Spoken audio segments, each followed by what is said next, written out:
in order to get like truly amazing things, you actually do need to be irresponsible.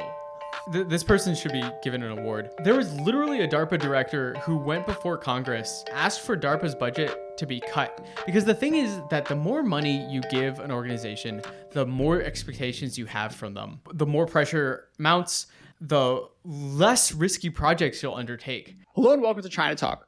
What's so special about Bell Labs and why don't they build corporate research like they used to? What's broken about research and development and academia and venture-backed startups? How does this all connect back to the Endless Frontier Act? What makes DARPA so special? To discuss, Ben Reinhardt joins the show. He has a PhD in space robotics, spent time at Magic Leap and in Singapore at an incubator, is currently an independent researcher exploring how institutions foster innovation or not, and his dream is to start an independent DARPA. So Ben, what are the kind of highlight achievements of mid-20th century corporate research organizations? So just to start, everything that you're probably listening to this on has many transistors in it. Transistors are attributable directly to Bell Labs. On top of that, we are recording this using a personal computer, which is attributable to Xerox PARC, also a corporate lab. But in addition to that, all of the plastics probably came from corporate labs. And then we have everything from like cellular technology to, I'm just like literally looking around the room, like cellular technology. Actually, light bulbs were for the most part developed in corporate labs. Yeah, so and the list just goes on and on. So it's, yeah. So why did that stop happening? Why are corporate labs, aside from like DeepMind and a few sort of AI related projects, not delivering at the pace and scale that they were in the 20th century? I think it comes down to a combination of changes in the dominant technologies and changes in the structure of business. Corporate labs, as far as I can tell, depend on monopoly-like profits to give them the sort of the leeway to what I would call piddle around to actually discover really good things. And in the sort of later 70s, early 80s, there's a combination of globalization, financial trouble, pressure from shareholders to really focus on their knitting that made companies not like amped up the competition, made companies specialize. The technologies that corporate labs were working on in the 20th century became commoditized. And so as like a class of technology becomes commoditized, your profit margins go down and there's like more pressure on the researchers to deliver, which backfires and makes everything less efficient. And so to your point about DeepMind, if you'll notice, all the like corporate labs that seem to like really be crushing it happen to be run by software companies who have near monopoly profits, right? So you have Google, Facebook AI research is doing pretty well. And the work of the corporate lab is really aligned with like the core product. If you notice what's going on in a lot of other corporate labs, it's like they're cool projects, but they're like, okay, what does this have to do with the core business of the company? And so there's this like misalignment that happens there. So anyway, there's the upshot is that there are like many reasons, and it's unclear which one is like the dominant factor.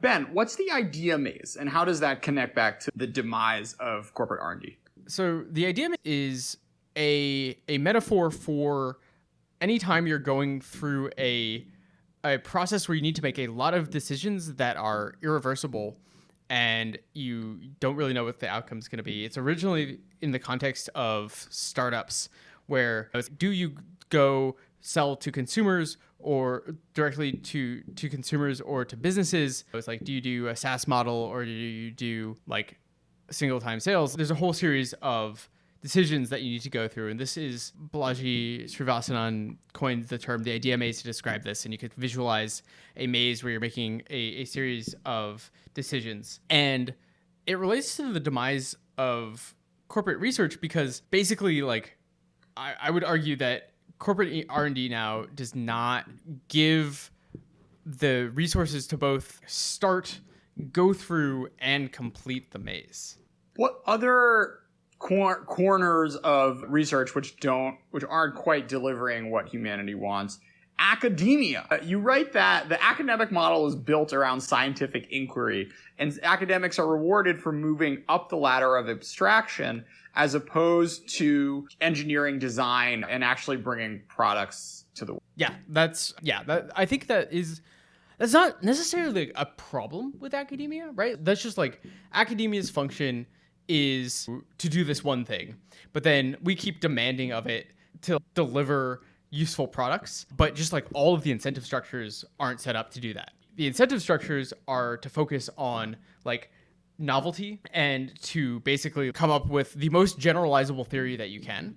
But what like a really general theory does not a product make. Yeah. So academia, and also it's all about credit, right? So the more people you have on a paper, the less quote unquote credit units everybody gets. And at the end of the day, making like good, not even products, but just like working systems takes a lot of people. And people in academia are just not incentivized to do that. So what often happens is that they'll create a proof of concept and say, look, it can be done, but there's a lot more work that needs to be done after that. The sort of relative lack of emphasis on engineering design, I thought was really interesting. You talk a little bit about where that gap is in academia?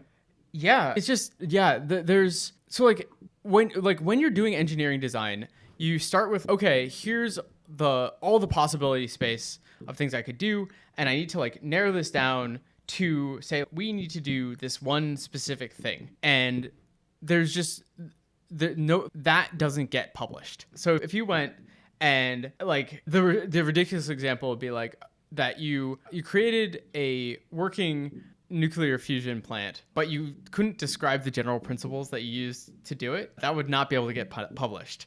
And people would not want to do that. That's obviously ridiculous, but to give that example, is that sort of, tell me more about, what about engineering design? Oh, I guess the sort of the like drive to novelty above all else. Yeah. Is also interesting. And that really is true. I don't know how many times I've heard something, I've just been like talking about an idea to a professor and they say, oh yeah, like that's been done. And it's okay, if it's been done, like where is it? Why can't I use it? And like this is the intensely frustrating thing. And so their academia is not set up to make that happen. So startups and the sort of broader VC ecosystem, why aren't they delivering really exciting innovations broader than outside of like strictly the software space? Yeah, so like to tie back into the academia piece, I think a common conception is like, oh, it's actually fine that academia will only take something to proof of concept because then you spin it out into a startup and you're off to the races and we've solved the innovation pipeline and we're good to go. But what like startups, especially like VC funded startups, are under a different set of constraints where in order for VCs to really make a return, they need to believe that any single company that they invest in could return like 100-fold or more on their money, which means that like from day one, VC-backed companies need to have a plan for how they get huge. And in engineering design, you need to like, there's still a lot of like experimentation that needs to go on and a lot of just piddling around that you just cannot afford as when you like need to be constantly growing. And so like the necessity of the piddling around to actually do the engineering design that's not being done in academia and the need to grow really quickly are at odds. And so that's why, one, that constrains a lot of things out of existing. And then just to the point about software has like really good economics because the capital cost is almost zero. And so if you can invest in something with zero capital cost, or you can invest in something with non-zero capital cost, and they're both going to give you the same return, you're going to invest in the thing with no capital cost. So that's the argument. There are VCs that do invest in things that aren't software, but they're extremely specialized, and there's only a sort of a small subset of hardware that they can reasonably go after. I did like your line that you can do big, complex engineering products But as long as they look like something that have been done before, so like a telescope or a particle accelerator, like that's fine because there's a model and it's like legible to the, broader funding ecosystem. But anything crazier than that, not just like a 2x bigger, faster, better version of what already exists, has a really hard time making it through the system. Yeah. And I guess I'm not quite like it's interesting to ask why that is. It's not completely clear. I think it's just like science funders, my theory is that like basically all science funding is implicitly or explicitly done by committee. And the things that committees are really good at is preventing downside risk. And they do this by basically like slicing off the tails of the distribution. So they won't do anything weird. And so imagine if you're like the first person to fund a particle accelerator and people are like, what the heck is a particle accelerator? So I think that's what we're seeing there. So now we come to the valley of death. What is it and what dies there? So the valley of death is a term for the things that I would describe as too researchy for startups, as we just discussed, and too engineering heavy for academia. And it is, and so basically it's this gap where it doesn't make sense to build a startup around it, or if you do build a startup around it, it's probably not going to do that well. And any work that's done on it in academia is going to produce some papers, but it's not going to actually push the technology forward. So that's, I won't talk about TRLs, but what's that? Oh, technology readiness. Another way to think of it is that there's this system called technology readiness levels that NASA and I believe the military use to talk about technology. And TRL 3 is a proof of concept. TRL 7 is a fully functioning full prototype system. And the valley of death is like somewhere between those. And so a lot of technologies that require like real research to build systems before it even makes sense to think about a product, especially like general purpose technologies tend to fall into the valley of death. Gotcha. So we're recording this on May 18th.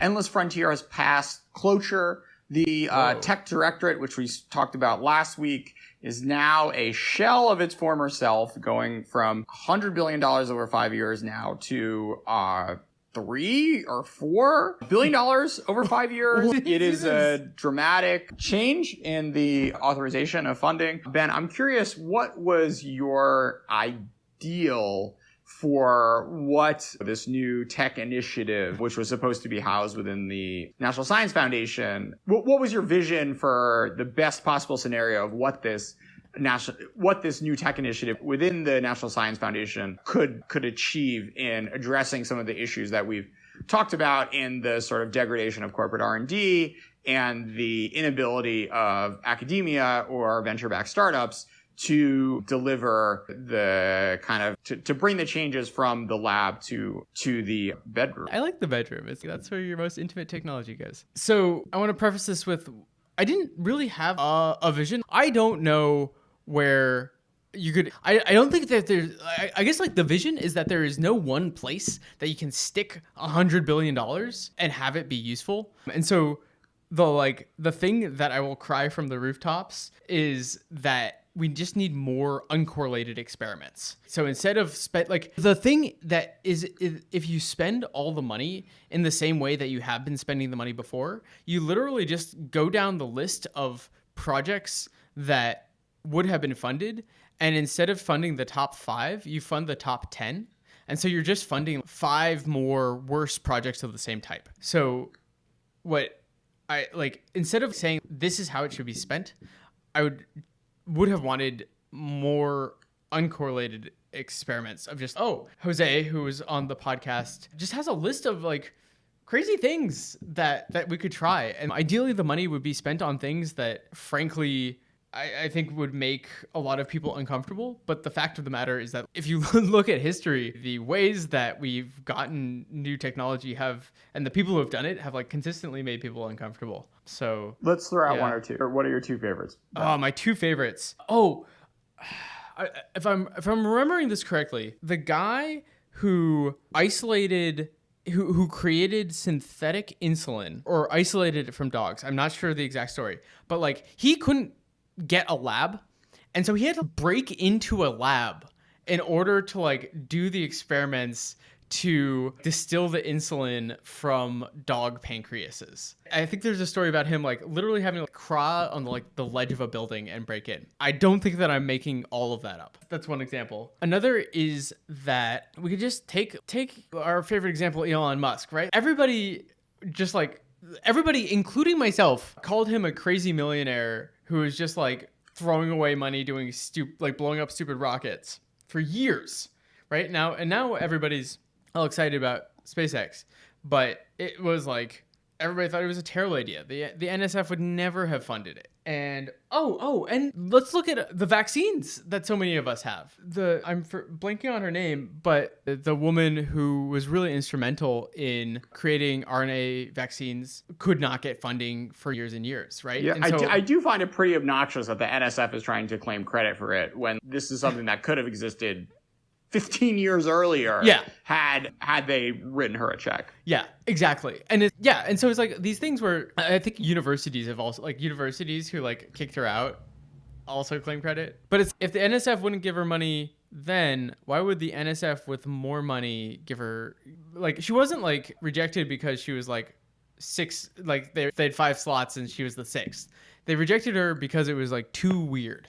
Yeah. So those are just some examples. So the institution of space funding in America, you hinted at Elon Musk. What doesn't work with the way, I don't know. I don't even know where to start. Like, what isn't right with how American space institutions fund change? So like the joke I like to make is that, so because NASA is under the executive office, they make 10-year plans that change every 8 years. For a very specific reason. And so if you look back over the past, since Bush, so Bush said, we're going to Mars. And they started building a whole bunch of systems to Mars. And all the NASA engineers are like, yeah. And then Obama comes in and he's like, no, we're going to an asteroid. We're going to capture an asteroid. And then all of NASA reorients around capturing an asteroid. And then Trump comes in and he's like, no, we're going back to Mars. Oh no, maybe Bush was to the moon. Anyway, and then, so Trump's out and Biden's back in, and now we're going back to the moon again. And so every time, it's not like you can just take the one rocket and point it at different places. So the thing that SpaceX is doing right is they're actually building a rocket that you can take and point in different places. But the way that NASA's been doing it is that they build very specialized hardware for very specialized missions. And on top of that, the way that they decide who builds what part of the entire system where is dictated by the Congress people who hold the purse strings. So they'll say, well, I'll fund this if you build part of it in my district. And so you end up with this Frankenstein org structure and piece of technology that ends up with the SLS that we have now, the Space Launch System, which, if you pay any attention to it, it is just one failed test after another. Like, I think in the time that SpaceX launched 3 or 4 starships and like actually got it to land, they test fired the engines for SLS once. Which is unfortunate. So how do we fix space? Again, I don't know. I'm really hesitant to propose broad solutions. And I want to propose small steps. I think so one thing that NASA has done really well, let's give credit where credit is due. The commercial launch program has been really great, right? Like SpaceX would not exist without NASA giving them money. So I really do actually want to call that out. I think more of that, more of NASA as goal setter, funder, and like market maker almost. There's this thing called advanced market commitments where effectively NASA can say, if you build a thing to this spec, we will pay this much money for it. Mm-hmm. And that is amazing for the system, because what it does is it then lets startups and other people go to funders, and instead of having to make something up, they can say, look, if we do this, NASA is sitting there with a checkbook, and all we can have to hit these targets, like no questions asked. So get rid of cost plus contracting and just say, we will pay this much money for this spec, and do a lot more of that. I think would be a step in the right direction. Gotcha. DARPA. Let's talk a little bit about its track record. What does it have under its belt? Oh man, GPS satellites, stealth technology, the internet, which was originally named ARPANET, personal computing, most of modern robotics, miniaturize, like the GPS that's in your phone, like the vaccine again. DARPA funded some of the early work on RNA vaccines. Should I keep going? Surgery robots. Yeah, the list, those are just the things that I have cached at the top of my tired head. Let's do a brief history of its institutional evolution. Yeah, 1958, Sputnik is launched by the Soviet Union. Dwight Eisenhower wants to do something.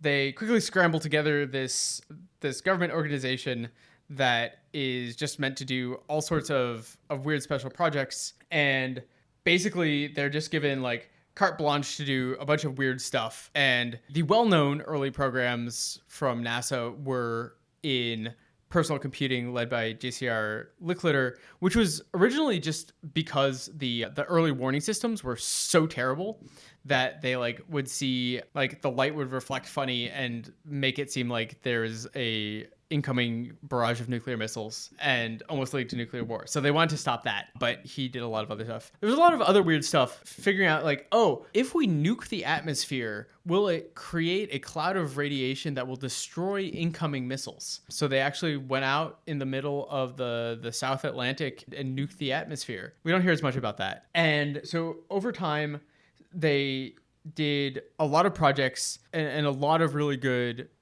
early work. Basically, DARPA is responsible for most of the computer science departments in the United States. Eventually, like the Vietnam War happens. In 1972, there's and so DARPA is set up with this like really weird structure where there are these program managers who basically get, as soon as they convince the director that they have a reasonable idea, which literally can be a 10-minute meeting, they have like tens of millions of dollars to just distribute however they want.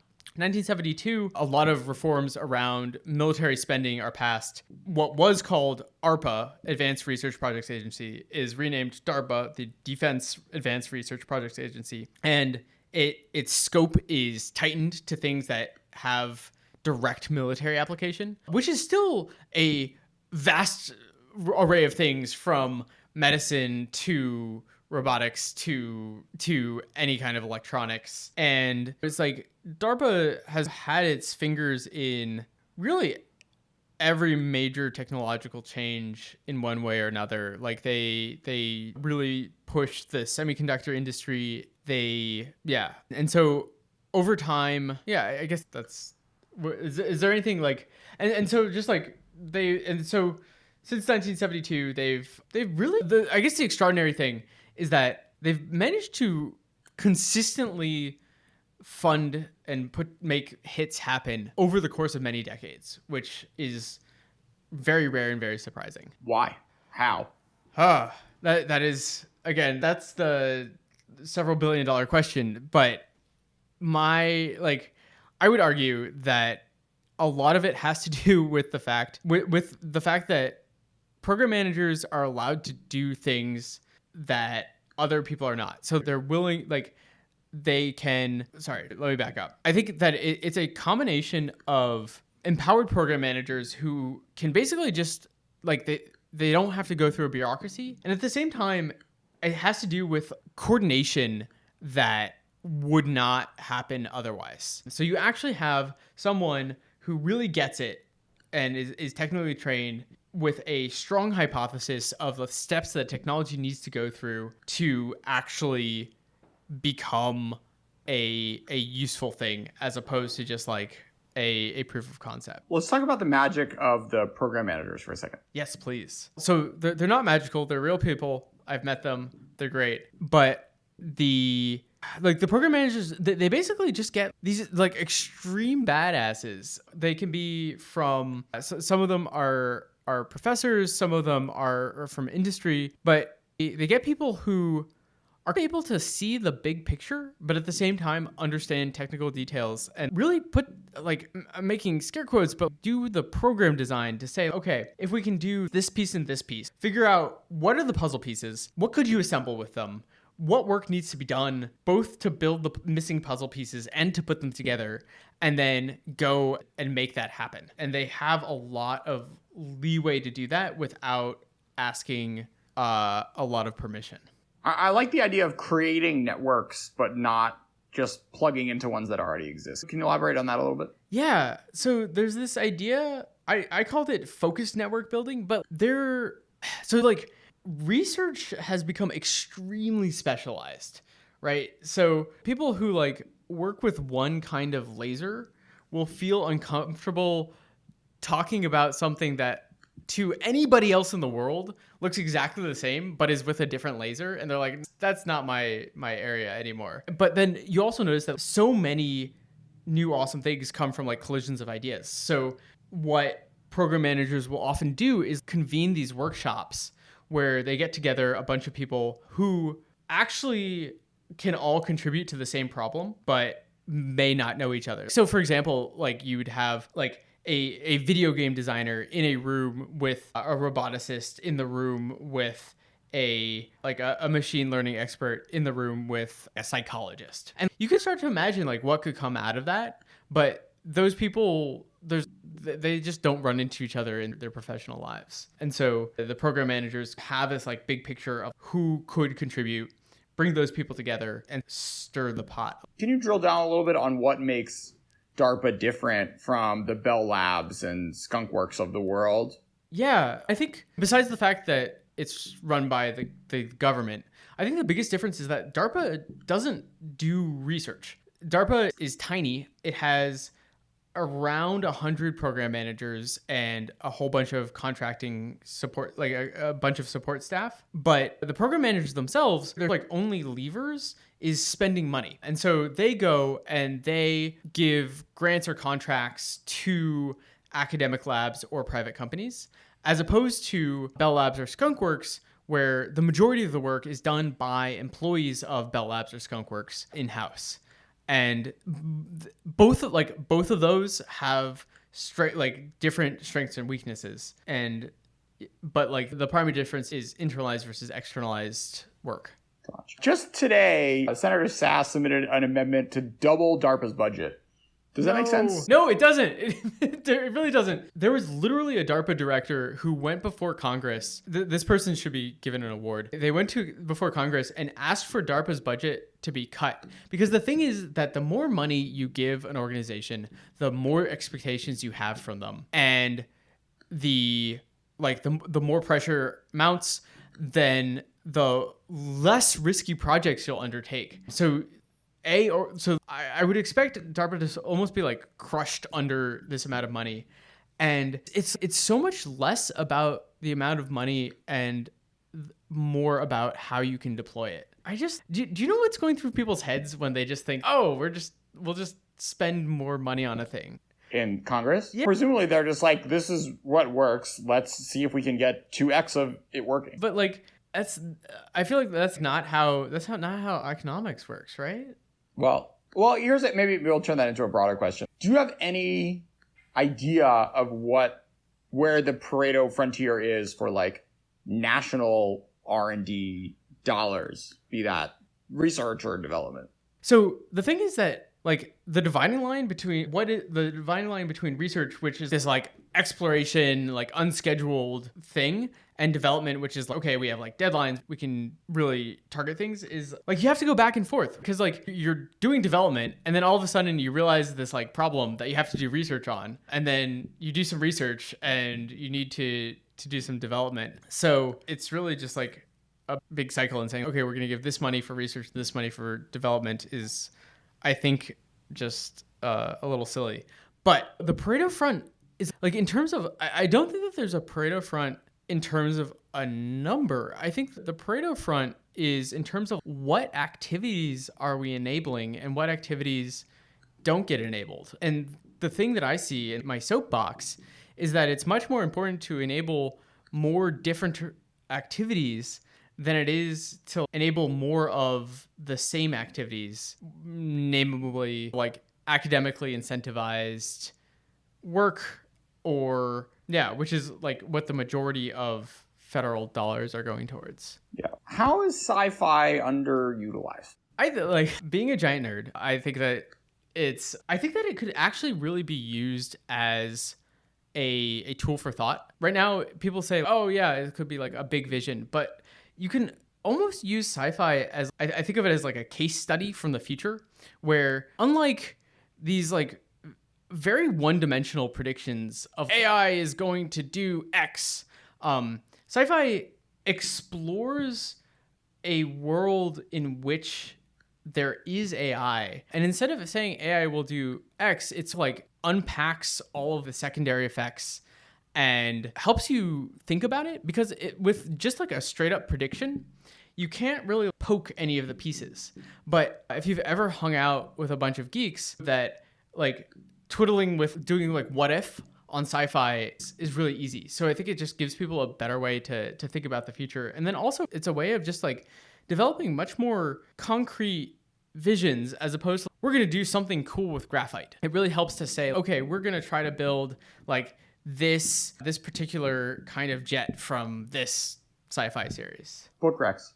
Sci-fi book recs. I've just been reading To Like the Lightning by Ada Palmer. It is freaking amazing. It is the one sci-fi book I've seen that presents a really plausible scenario for what a post-nation state world looks like, and it's just really well written. There's all the old classics everybody should read, like Foundation, Dune, most of Heinlein. I especially like The Moon is a Harsh Mistress. The Culture series is one of the few that present a almost like plausible, optimistic future. Yeah, I think those are the sci-fi off the top of my head. All right, nonfiction. Nonfiction. Pasteur's Quadrant. I am a really big fan of Loonshots by Safi Bahcall. There's this book called Cycles of Invention and Discovery, which presents a much better framework than basic and applied R&D. The Idea Factory about Bell Labs is pretty incredible. So like Vannevar Bush's autobiography is actually really good. I believe it's called A Piece of the Action. Michael Nielsen's Reinventing Discovery is great. I'm just thinking of the ones that like I keep going back to. Yeah, I think that's a good list. Oh, yeah. Anything else? I think I'm really interested in your thought about the best way, like what is the theory of change behind writing policy papers, and how does the endless frontier not end up in the way that it is right now? Like this feels like a little bit like, of course this was going to happen. So how does that not happen? What do we do to make that not happen? I don't know. I'm really bummed. This is quote unquote anti-China research, like an anti-China type research bill is, I think Marco Rubio had a good line. He was like, look, if we can't come together and pass a bipartisan bill about anti-China competitiveness, like we should probably put the Senate out of business, because then we really can never do anything. It's unfortunate, but this is how democracy works, is there are interest groups, and there are regional players who want to make sure that there are folks in the House and Senate who want to make sure that their states get funding, and it makes sense that they would be more comfortable with putting money towards a system which already does that, in particular for New Mexico and the labs which are there, which are the main beneficiaries of the extra tens of billions of dollars which are going their way, as opposed to this new organization. Though that said, the idea of setting up a new organization and all of a sudden throwing it $20 million in its first year is an aggressive one, to be sure, particularly when this is in a sort of space that you said where smaller amounts of money can go an incredibly long way. So the idea of spreading out bets, I don't think is terrible. There are lots of players who have the ear of Congress, from those former NSF presidents to university presidents who lobbied in particular to make sure that more of their money was going into funding streams that they feel confident that they can take advantage of going forward. It's interesting because one thought that occurred in some like sort of one thought that came to mind for me was like, okay, if we're going to create this NSF structure, is there something that we want to subtract from the kind of research ecosystem? Maybe I'll throw this one back at you. Like, what do you think should not exist, Ben? Oh, I'm gonna make so many people hate me. University administrations should be gone. I think like a lot of the work that national labs do is really like make work. I think the whole thing just needs to be like scaled down. I think it was Michael Nielsen who really did propose the thought experiment of, could we get better research if we just cut the money? Like literally just like less money, what happens? And like everybody who is a scientist who applies for grants, please don't hate me. It's not, it's like, I really do want people to do good research, but as an ecosystem, there's an argument that just like the competitive pressures are like crowding things out. How so? So there's this paper called The Decline of Unfettered Research that basically makes the argument that the more money we put into research and the more people there are, the more it becomes a commodity and we like expect consistent results. But by expecting consistent results, we kill the thing that is at the core of research, which is like this like high variance like discovery. Whoa, look at this thing. Because if you know that you have to deliver something in 3 months, you're not going to work on the weird project. You're going to work on the thing that you can deliver in 3 months. I think so. So get rid of reporting requirements. Get rid of accountability. What are reporting requirements? Oh yeah, just like whenever you get a federal grant, you have to tell them exactly what you're spending all the money for, and every semester or every reporting period, whatever that is, you have to say exactly how much money you spent, exactly what you spent it for, and if you don't, or you screw that up, or you spend it on the wrong thing, they take your money away. And very often it's required that you spend most of the money on grad students, which propagates a whole other problem. So decouple research funding from this idea of like training America's research workforce, which like you see that rhetoric all the time. And so it's like, why decouple it? Yeah. Because what ends up happening is that all the money gets earmarked for grad students, and that incentivizes people to do grad student heavy research, which makes it so that nobody will invest in building research tools, makes there be too many grad students. So now you have, if you look at the number of grad students versus professor positions, the number of grad students is increasing exponentially. The number of professor positions is basically holding constant. And so you have all these people just like, and that ramps up that competitive pressure that we were just talking about. Sorry. So it's this like very this is great. Complex. It's this very complex system that's all feeding on itself. And it's just, yeah. So the really awkward thing is that all these things I'm saying to cut, they exist for a reason, right? Like the reporting requirements exist because at the end of the day, it's taxpayer money. It's like your money and my money technically. And like, I don't want the government to be irresponsible with my money. But at the same time, I would argue that in order to get like truly amazing things, you actually do need to be irresponsible. Gotcha. We try to be irresponsible here on the China Talk podcast. And that's Ben why Reinhardt, thanks so much. This was such a pleasure. It has been a pleasure. Thanks, Jordan.